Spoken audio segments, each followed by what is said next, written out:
Someone in trouble. Epilogue. Play along.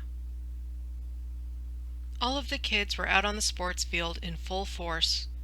They laughed and yelled and ran around freely. There was not a care in the world to be had, as their fun-loving hero, Sportacus, was out there playing with them, just like the good old days. Then came Robbie Rotten. The villain was careful not to show himself openly. He skulked into the area and peeked over the gate at all the festivities going on. They were in the middle of an intense soccer match, by the look of things. Stephanie was acting as goalie on one side and Pixel on the other, with Stingy and Sportacus serving as their defense lines. Ziggy and Trixie, meanwhile, were struggling to gain possession of the ball from each other. At last, Ziggy managed to get the ball away from Trixie. He dribbled away from her and gave a mighty kick that sent the soccer ball sailing clear past the goal.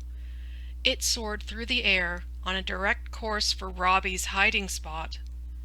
The kids watched as it hurtled over the gate and heard a strange sound like a gasp. But there was no rubber bounce of the ball hitting the ground on the other side. Slowly, Robbie rose up from behind the gate with the soccer ball squeezed in both hands. Everything ground to a halt, and all eyes fixed on the unexpected spectator. "Robbie Rotten!" the kids shouted in chorus. Robbie flinched, and his face twitched between a nervous grin and a glare. He dropped the ball over the gate, back into the sports field, and turned away to scuttle off. "Hey, Robbie, wait!" Sportacus called after the retreating villain. Robbie tripped to a halt and peered back over his shoulder. "Why don't you join us?" The invitation set off some dubious murmurs among the kids. They looked between the sports elf and the villain. The expressions on their faces weren't so outright welcoming, and Robbie muttered something unintelligible to decline.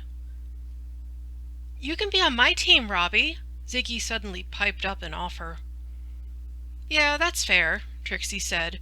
"Your team needs all the help it can get." "No, he should be on my team," Stingy countered. "Would you like to take over as goalie?" Stephanie asked. "You won't have to run all over the field that way."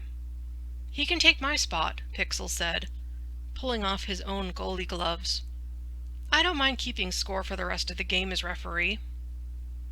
They started to chatter excitedly again, their faces turning bright and open. Robbie didn't move, didn't say a word. He just stood where he was, completely dumbfounded. "Come on, Robbie, let's play," Sportacus encouraged him and waved him over. Hesitantly, Robbie picked up one foot, then the other, and slowly approached. As the gate creaked open, a small grin spread across his lips at the same time.